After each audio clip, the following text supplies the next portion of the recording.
Watch closely, this woman, clutching a silver hairpin tightly, has eyes full of hatred. The thought of revenge burns fiercely in her heart. No one knows that this woman, who is now determined to kill the princess, was once the princess's most loyal personal maid. Back then, she obeyed the princess in everything, but the princess was weak and had been unable to get pregnant for years. This regret became a lingering worry for the royal family. To have a child for the princess forced her personal maid to become the prince's concubine, a tool for bearing children for her and the prince. The maid dared not resist and could only obey. Soon after, she really gave birth to the prince's first child. To prove she never wanted to compete for anything, and to put the princess at ease, the maid didn't even hold the child for a moment longer. She personally sent the child to the princess to raise. Later, she still went back to work by the princess's side, serving her as before. She only hoped the child could grow up safely with the princess. 2 years later, the princess finally got pregnant with her own child. The maid and the maid's child both became threats in her eyes. To clear the way for the child in her womb, the princess took a cruel step. She brutally killed the maid's child.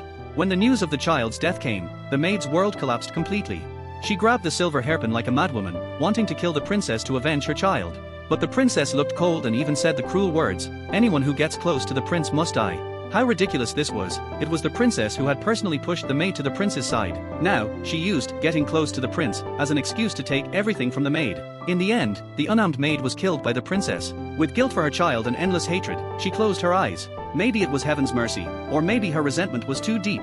When the maid opened her eyes again, she found herself back on the day that changed her life forever. The day the princess forced her to become the prince's concubine. This time, there was no more obedience in her eyes, only cold determination. In this life, she would never let others control her again. She would make the princess and the prince, who had betrayed her sincerity, pay the price.